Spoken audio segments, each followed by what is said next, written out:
One, two, three, and let's get started.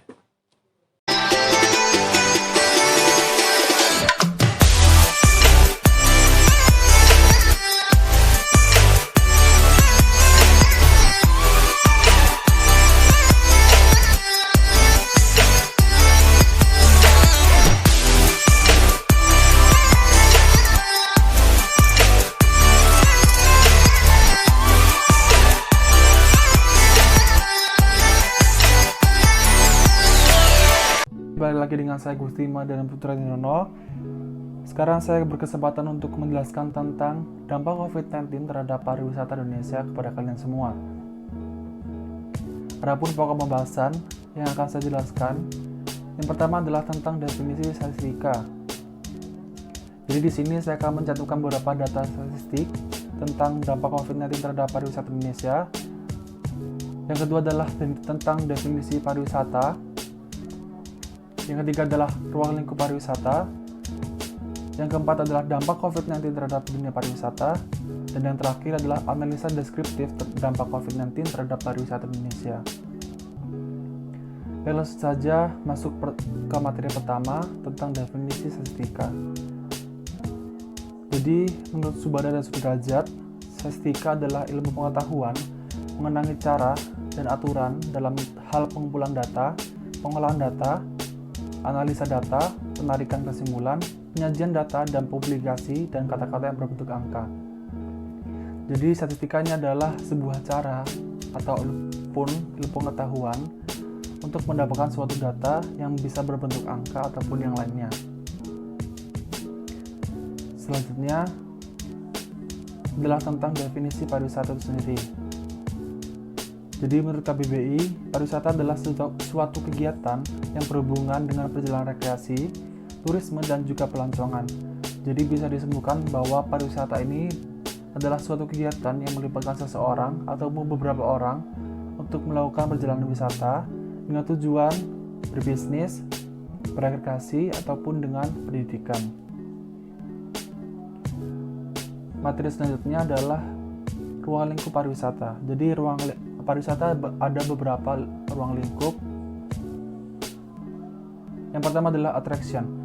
Attraction ini adalah suatu budaya yang dipublikasikan atau ditunjukkan dari daerah itu sendiri kepada wisatawan domestik maupun mancanegara.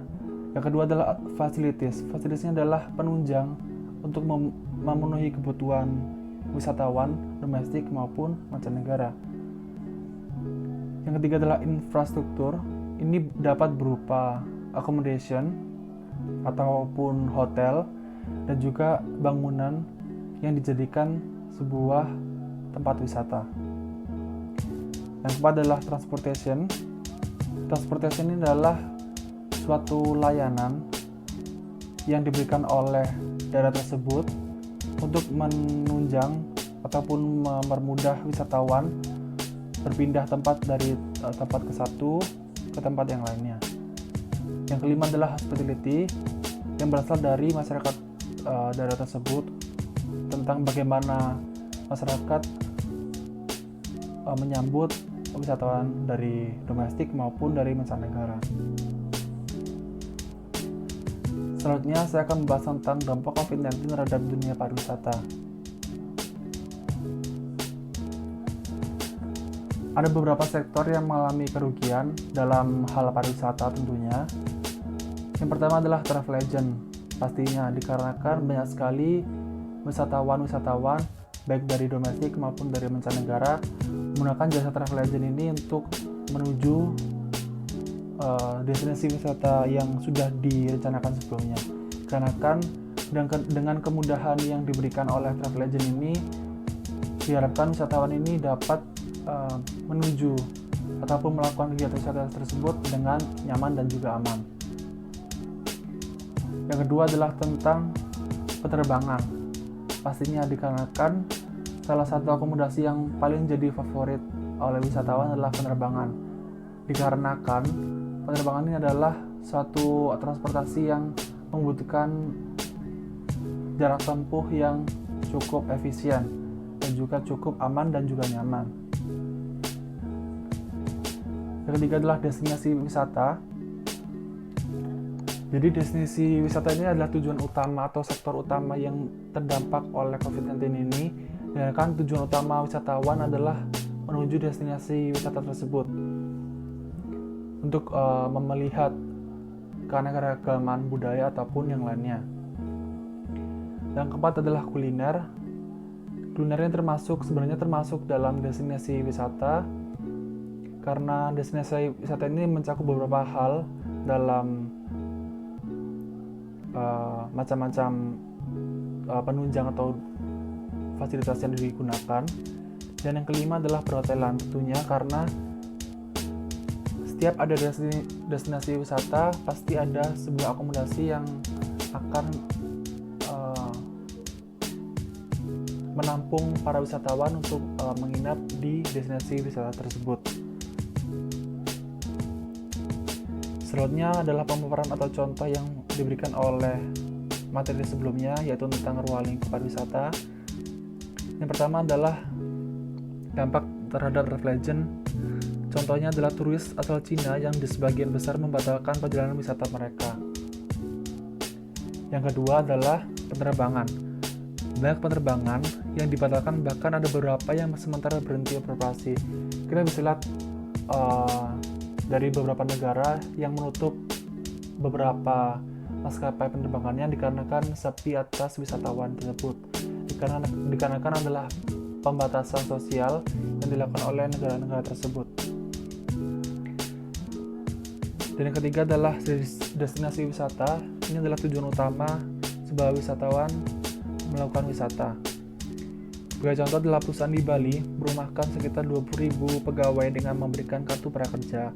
Hotel dan destinasi wisata beberapa terpaksa ditutup sementara. Jadi dengan menurunnya persentase dalam pengunjung wisatawan pasti berdampak besar pada destinasi wisata tersebut, karena pendapatan dari destinasi wisata tersebut dikarenakan oleh pengunjung. Jadi semakin naik kunjung, pasti permintaan dari perusahaan pasti semakin meningkat. Sebaliknya, jikalau dampak yang diberikan oleh pengunjung yang semakin menurun drastis akan menyebabkan kerugian dalam perusahaan jika tetap terus membuka perusahaan tersebut. Selanjutnya adalah kuliner. Usaha kuliner langsung merasakan dampak dari social distancing dan juga karantina mandiri. Dan terakhir adalah perhotelan. Ketua Umum Perhimpunan Hotel dan Restoran Indonesia atau bisa disingkat PHRI, Haryadi Sukamdhani, mengatakan sampai dengan Senin 6 April 2020 tercatat sudah ada 1.226 hotel di Indonesia ditutup. Jadi dengan menurunnya angka persentase pengunjung wisatawan mengunjungi destinasi wisata pasti berdampak juga terhadap sektor-sektor yang ada di sekelilingnya tersebut. Seperti itulah perhotelan. Jadi perhotelan ini akan rugi jikalau destinasi wisata tersebut sepi pengunjung. Jadi otomatis perhotelan ini, perusahaan perhotelan akan menutup hotelnya agar tidak mengalami kerugian yang sangat besar nantinya. Selanjutnya adalah analisa deskriptif dampak COVID-19 terhadap dunia pariwisata.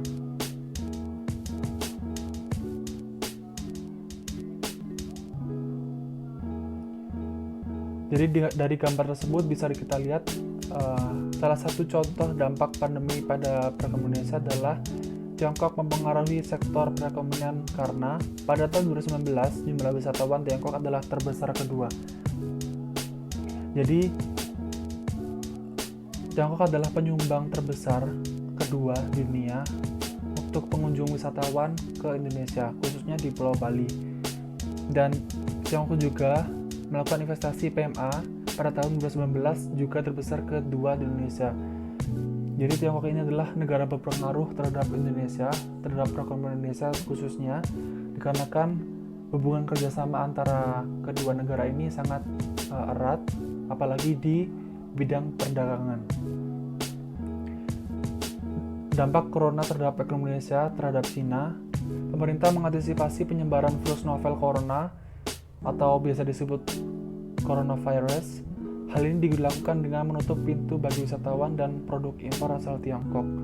Jadi masalah ini juga akan berdampak besar terhadap tumbuhnya perekonomian Indonesia, dikarenakan hubungan perdagangan antara kedua ini sangat erat. Maka dengan ditutupnya pintu wisatawan dan juga produk impor asal Tiongkok akan membuat perekonomian kedua negara ini sangat berpengaruh. Selanjutnya, ada beberapa faktor dalam kesiapan Indonesia menghadapi virus corona ini. Yang pertama adalah jumlah kasur di rumah sakit per 1.000 penduduk. Yang kedua adalah tempat tidur ICU atau darurat per 100.000 penduduk.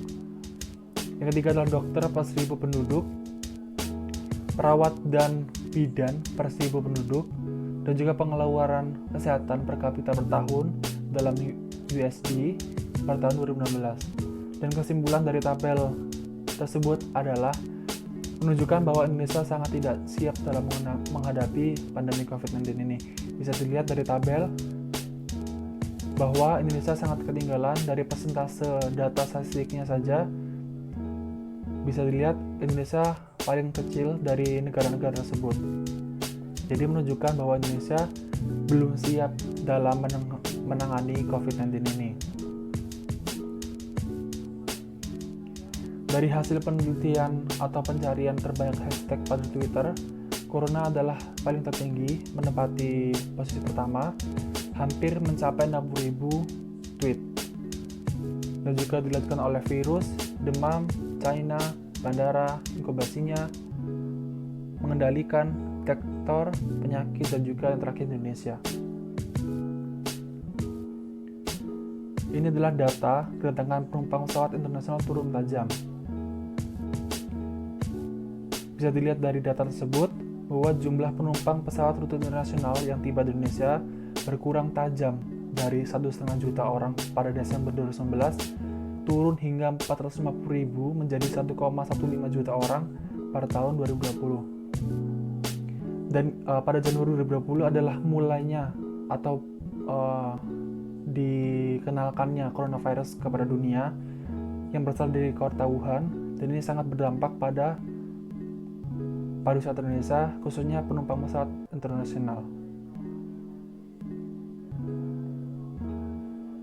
Selanjutnya adalah data jumlah wisatawan mancanegara menurut Tajam. Bisa dilihat pada tahun 2020, pada Februari 2020, wisatawan asing turun hingga 500.000 orang, atau dalam persentase 29% dari Desember 2019, di mana yang pada umumnya hanya mengalami turunan sekitar 200.000 orang. Jadi bisa disimpulkan bahwa penurunan tersebut adalah sebesar 2,5% dari seharusnya. Itu sangat berdampak pada perekonomian Indonesia tentunya.